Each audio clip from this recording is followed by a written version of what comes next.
Hello, Tuni Cookie News Bezose na bon chawin lim nei vin Tuni hin holim na in bolkit no hitin Tuni holim na deu hi ahile Pakistan in Kabul a hi bom tampi aga hi khumi ti ho jong hi mo a hi in hi jong le tu a hi India in jong Kabul gam sunga hi Kabul a hi Indian Embassy tha hon kit na dinga jong hi to gon anei ti pa jong hi mo a hi kin nei hi chi chung chang hi holim na in nei hi tin aban bana in sai deu hin tin mi tampin i het nom deu ga ta sanin aji chu te se a hi loba hi la han ho dinga wang chu ga het no ma hi le chun thu chom hin tin hi jong le simlai ho dinga hi chi to bang ho hi thil poimo a hi lo le knowledge a dinga jong exam na ho a jong thil poimo ta a hi za chu hi chi ho jong hi aka la le hin jaw sa ba karan e fir lang ho jong in sei ji wa hi ti chu amasan iga sei no mo hin tin hi chi hi 10 October 2025 ni a video hong ki se ma hi hi chi ama sa penin i topic ngwa ilut ma sangovin KCLA4 thupon ga ngai hlau hi tin KCLA4 Christmas le New Year Christmas 2025 le New Year ti chu kum tha 2026 manding dan ho cookie in pi in ngan si na api dung juya chu ama ho hin to khom na ananei wa holim na ho ananei khom wa iti kum lui le kum tha ho iti manding ham ti chung chang hi ngan si na mo po na khat nei dung juya chu ki ho na ananei vin hi chiwa ki ho hla na dung juya chu ama hon jong point thum a hin pewi ti hi mo a hi hi chiwa point khat na ama hon a seu cha hi le gale tol nei jing lai a hi ji win tu kum Christmas le New Year hi nini kalwal kigon siam loading kingon siam loading ti hi a point khat na a hin ni Christmas hi han New Year hi jong le nini bobo manding ti chu Christmas nini kum tha jong nini man thei a hi ti pa chu ga seu hen tin chole ani na a seu hi a hi le PS system PRT dan ham APM PS system ging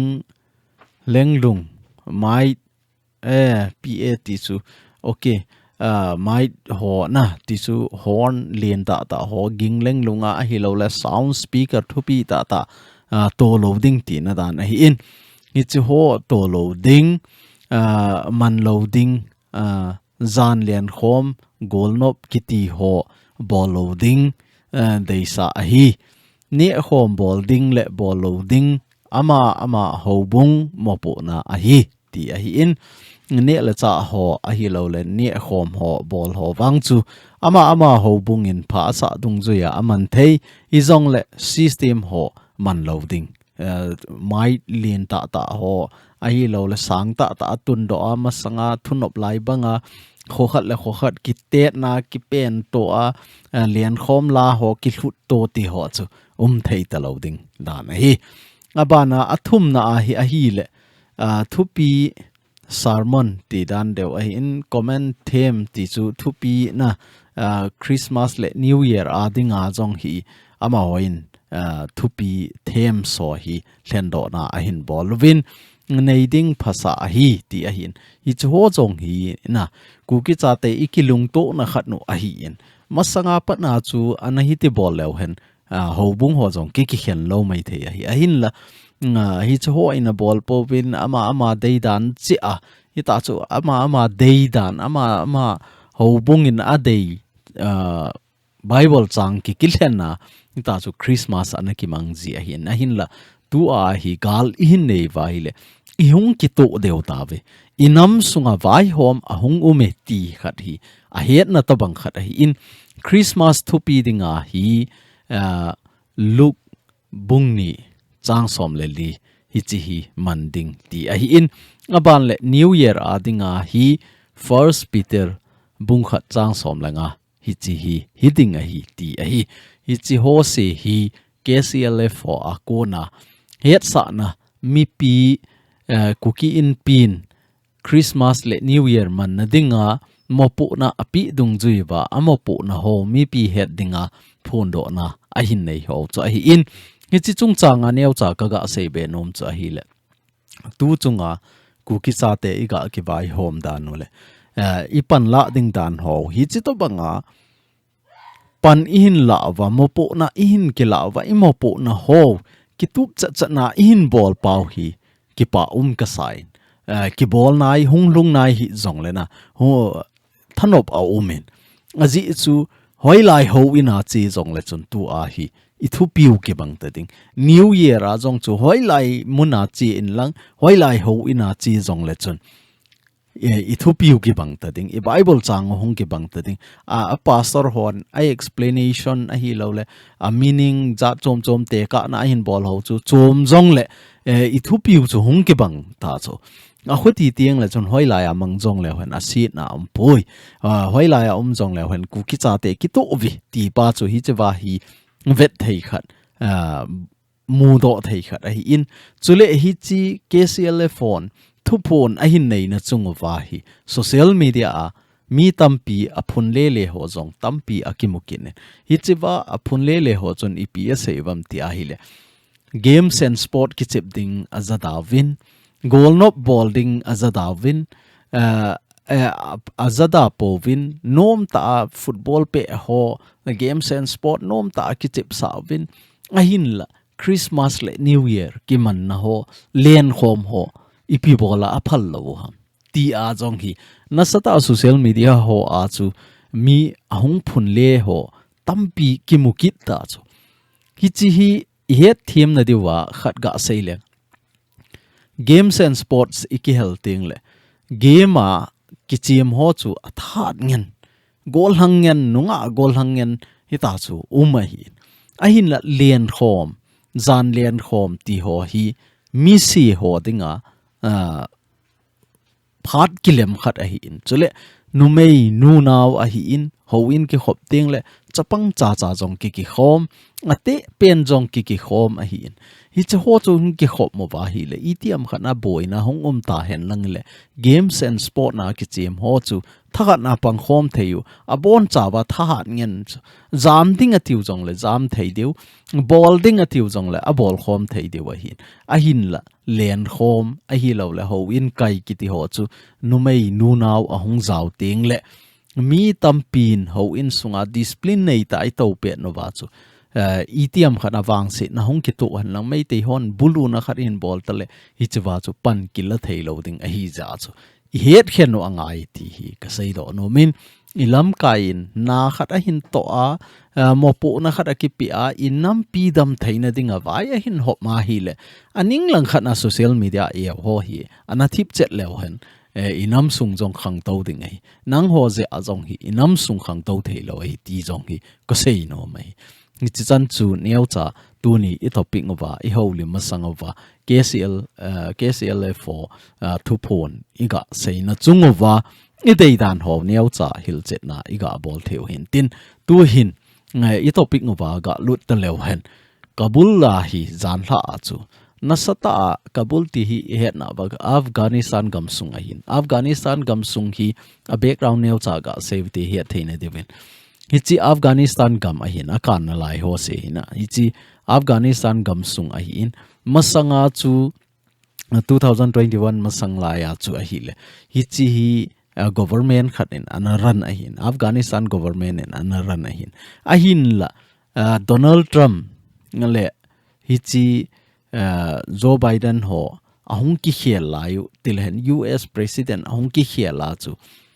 Joe Biden an la do gam chu thing noi ho JOUSE chu American sepai ho JOUSE chu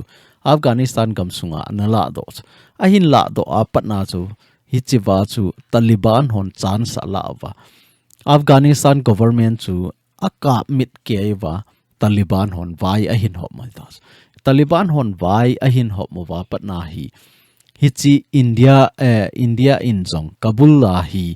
embassy anei chu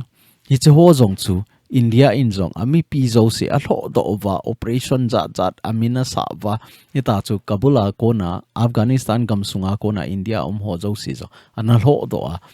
embassy na san jong ana ki kha hi le hi chiwa Taliban hon vai ahin hop mu wa patna hi I chan ham khana Taliban hon movement anane wa Afghanistan gam hi Afghanistan government ho anado laya chu Pakistan in jong na sata Taliban ho chu support a bola agal zo a jong chu gachiwa alop na ho jong aganei piu chu Pakistan hon a hi wanga chu tu a hi ivet na hi le Taliban ho hi government a hoi ta hong ke form kit taw ahong ke form kit phat na wa chu hi chi Taliban hi ni chu Afghanistan Taliban khat umma he Pakistan Taliban kit a hi le hi chi Pakistan Afghanistan Taliban ho hin hoi ta ta Afghanistan gam sunga hi vai a hin ho phat na wa hi Pakistan Taliban hon jong hi chi to bang ma a chu ke ho ni support kit no vin lang to a hi Afghanistan Pakistan gam sung hi hon vai hop thei kit na diwa Taliban hon vai ka hop thei na diwa nin ki tho pi win ti hi cho hi za a cho aphat chenga hi TTP ho hin Afghanistan ko na ki selwa Afghanistan ko na hong pot do jiwa Pakistan se pai ho aka mu wa ni ta cho ganung lut kit jiu cho ni kum la ya jong cho Pakistan Air Force on bom aga khi wa thing noi ho na ho hi intelligent ti chu CID mang cha hi na ho a ho lovin bom aga hi veti bom aga hi wa hi le thing noi thi mala la a civil mi tampi a hin thau aban le agam sungu wa jong hi TTP ho hi TTP ho na ho chu CID a ko na het phan wa chu gachi ki no wa Pakistan gam sunga jong chu bom aga khi wa le a TTP ho thitalowa civil mi tampi thikit hi cho jong hi Pakistan in hi ta chu international a hang phong ta hi a phon do lo hi ja a chu a phat chenga TTP ho hin Pakistan army ho hi a hin su boy jing je wa Pakistan ho hin air van leng ho mang cha jet fighter ho mang cha Kabul gam sunga hi kaleng lu nova bom na sata jan ha cho ga khi dan wa hin ichi pha na chu to a hi Pakistan in ke hon ka bol ve wang cho ati chet lo a hi wanga Afghanistan hoi na sata Pakistan hi ngo na a bol vi ti jong hi mu a hin chiwa jong hi ka ve lo chen Pakistan hin tu le tu a Kabul gam sunga bom po ke ho hi Pakistan bol hi ti a hi Pakistan hi ngo na a bol vi ti hi cho ji chu hi chi Pakistan in Kabul gam sunga bom apu masang chat na chu Pakistan parliament ai ke ho na na uma hi chi wa jong hi Pakistan defense minister pa hin khwaja kiti pa hin khawaja kiti pa hin asifin aseina a cho hi le enough is enough na en ahun tai kiti he ahun hi tai tu a hi Pakistan mi pi hi hen sepai hi hen a hin tong khapo po chu ki mo vet loading le thu pai ding hi ti a hi ana sei chu TTP ho hi tai vet na wa hi le hung boy ding hi za a chu TTP ho hin imi isa khat a hin to kha po wa hi le thu na sape na kinai ding hi ti a hi parliament ai thu sei na na nei chu hi chi ana nei zo ni khat ni zo wa to ai Kabul gam sunga hi chi to banga bom hi na ahung uma hi le nasata Afghanistan on Pakistan ango ovin hil Pakistan jong hi tu ai akicha hi agam sunga hi I to bang hung lung ding ham ti a hi nasata kichat na jong anei ve ti jong hi mo ahin aji chu Pakistan hi tu le tu a hi aninga hi sa langa hi iti ai le south langa ko na hi Balochistan army hon nasata Pakistan army ho kam ai le hi chi achung langa ko na hi not langa ko na ivet kit na hi le chun hi chi langa jong hi TTP ho hin nasata Pakistan army ho ahin kap ki noi chi ja chu Pakistan army ho dinga jong hi adin mun aha sa hi ti pa chu iga he theine de wa he thim theine de wai se wa hin ahin la jan la a hi to panga bom aga hi na wa hi ga I vet kit na hi le tu a Taliban foreign minister pa hi India gam sunga hung hol jin ni sagilang na lai di cho ama jong hi India gam sunga hung hol jin India ahin hol jin je a hi Pakistan in bom a hi ham a hi lo le TTP hon a phat chenga Pakistan army ho akap je a chu bom a hi ham ti pawang hi Pakistan a kona thuki chin ke lo cho hi jong le bom a hi na a hi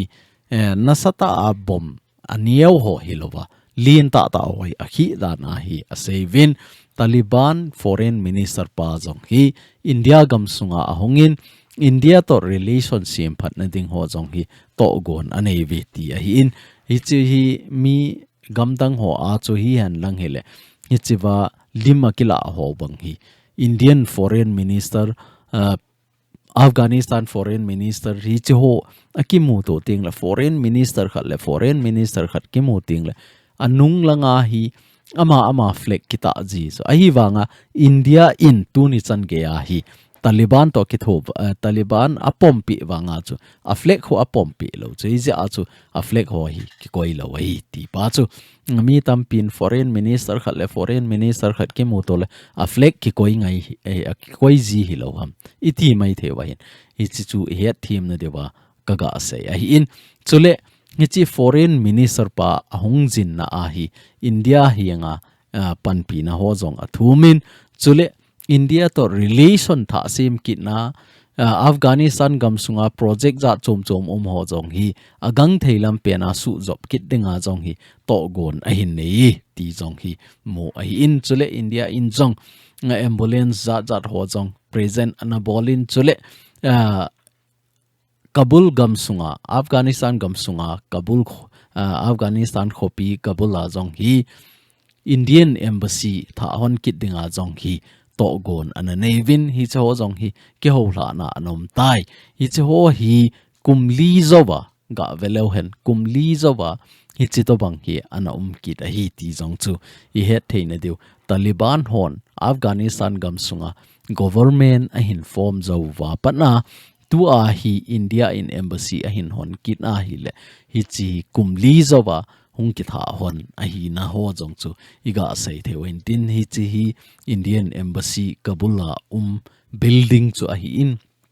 in la Pakistan ho Taliban hon Afghanistan gamsung capture a hin bol zowa thu a hin nei zowa hi India in hi chi a kha a hin dal ha hi ta in hichi embassy ki hona chu ipi phat chom na ham tia hil hichi wa hi Indian government ahung to wa hil chun Kabul gam sunga ha sat na project za chom ho chong India in project ala thei ki thopi na pi thei aban le nga ama hon hichi wa embassy a hin hon na wa jong hi a fee a tax izat nam khat ama hon ani thei na lampi hichi ho je a chu a hi the ai le country chom to hin government i form ta wa le ki connecting hichi country dang a kona ki thopi na ho mu theina ding hichi sum hunglut theina ding a hi tule tu a hi a Taliban hon jong na sata pan ala wa hi ti pa choi he thei dewa ika se hin tin chule tu nights date 8 na chu October date 8 na chu Pakistan hon a sei na wa chu a hi le TTP ho hin Pakistan army ho attack anabol kit novin ambush anabol vin hichi ambush anabol nawa chu lieutenant colonel major khat jong athi in chule sepai ho jong mi som la khat athi ti hi ana sei so ahin la hoi chi pen cho adi ham hoi chi pen cho adi lo ham ti ki sei thelo a hi in hi ta chu news a hi anakimu a hi hi jong le hi chi jong hi thang phong ta lim amel ho to pateta na ki kap do na a hi lawai le Pakistan in jong henge hi chiwa hi thingnoi hon attack a bol na hi za a thi eti jong hi pateta na phone do ke lo hi chi keu chu hi lovin hi chiwa jong hi ka ve ke lo han Pakistan in Kabula air strike jan la bol na hi TTP chief ho hi a thi chief khat a thi eti Mufti Nurwali kitipahi Mufti Nurwali kitipa jong hi hichipahi janla Kabula air strike ki bol na hi thi ahi ti ahin ahin la hi chi jong hi TTP hon jong i macha phone do na nei kit povin athu ala ho hi event na hi le iza kai politics nge na ki pe yo ham a hi lo le gu thima ama ho kitup na khat ham ti zong hi gin mo na lin ta ma hi zong le tu a iga he thei deu chu Pakistan Army ho Lieutenant Colonel Major chan ge ya hi chi chan ge thi na ato je wa chu Pakistan hoi lung hang ova Kabul gam sunga airstrike aga bol hindi ti pa hi mo hin aphat chenga hi Pakistan hoin airstrike a bol teng le milham thiji a hin la tu chunga hi koiman seido hi jong le ama ho news awang chu hi chiwa hi TTP leader khat a thi e ti a hi ama ho news ho a hi he sa na ana bol vi ti jong hi mo hi ki nen chule Pakistan ho jong tu le tu a hi a government Vaihop dan hi adei povin nasata ki phinna nevin US embassy maya hi atovin nasata protest abolovin agam sunga hi internet hojong ban abolovi ti hojong hi mo ai ki ne tu lai hi ga he teidinga chu internet social media hat dan hi kidang a hi ni za chu niau khat aboina ahung omai le internet ban ki bol chat jeng a hi tu a jong hi Islamabad Pakistan capital a hi internet abona shutdown abolu akha pi oviti a hin mi khen khanin he thim na divin ga sei be kit lew hen ipi bola chu Pakistan te chu a government chunga lungkim lo ham til zan hi masala a chu hi chi US to MOU sign anabol na wa chu Pakistan leader pa hi US agachi a mineral ho US khutna aga het je a chu hichi Pakistan thil ho neila go ho JOUSE ama phat chom na ding vet sa nain azo doi ti a chu a leader pa he ango ke nova US hinga hi Pakistan gam JOUSE hichi PM pa hin azo ha te ding he azo do te ding hi ti a chu dailo vet sa na chu US embassy maya hi Pakistan mi pi hoi hungwa darna tova ki phinna hin bol waile hung so sang kha hi je a chu tu a hi Pakistan capital Islamabad na jong hi internet ho jong ben a bol tawi ti chu he theina diwa tu ni a current affair neu cha i hung ki hel che theinau hi chi chan chu hin tin tu a hi mabana I to banga Indian gamsunga Taliban foreign minister pa hunga Indian foreign minister pa to ahung ki mu to a hile Pakistan in agam sungo wa hi che to banga attack a bola hile Indian ki thopi na a hi I chan ge ya pan a hin la ding ham ti wang hi sai the ai point India in zong I to banga ki thopi na a hin bol ding ham ti chu ki hanai lo hi in tu a jong hi ni izat ham khat hi India gam sunga na lai ding a hin hi chu ho a jong hi India ki thopi na zala ama on le thu ding ti a pan a hin la wa hi jong le update imu dung zuiwa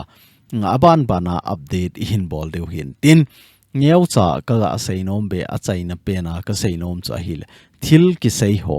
mi gam ki vai po dan le mi gam chon dan ho hi ivet ting le hin ei hon jong igam inama dinga hi zildo neu khat be inei ji theina de wa hi ilungu gel ji lew han phan tin tu a hi ke hin cinema ka vet na a hi lo le film ka vet na sports ka vet na hi jong le inam dan to hin ka te ka ji zo ka ji ka tin na chu tu ni a I thu sei jong chu ga velo chu Taliban hon government khat adel do wa ama hon vai a hin hop mo wa ama hon vai a hin hop mo wa chu thingnoi leader JOUSE chu tu a hi Afghanistan a ho leader a pango chu ipj inam ter Pankhom hat ji a chu a Pankhom vai la hat ji wa chu to a dunia hi VAIHOM a pang theu a hi wanga chu e ho hi event na hi le khat jong ki Pankhom theilo khat ki to theilo hi chu ho chun a hi wanga VAIHOM na ki dei a hi chu ho hi a hi thei chana I hielwa I pandan ho I dan ho a bon cha hi I hiel de win kanami te ho avelin kain tem kin hi ni chan chu tu ni I holim thainau hin tin tu ni ku kineu sin ve a ngai ho JOUSE na chung chi win ka ki pa na bon cha win pathinin phathei na bo jing taw hen hi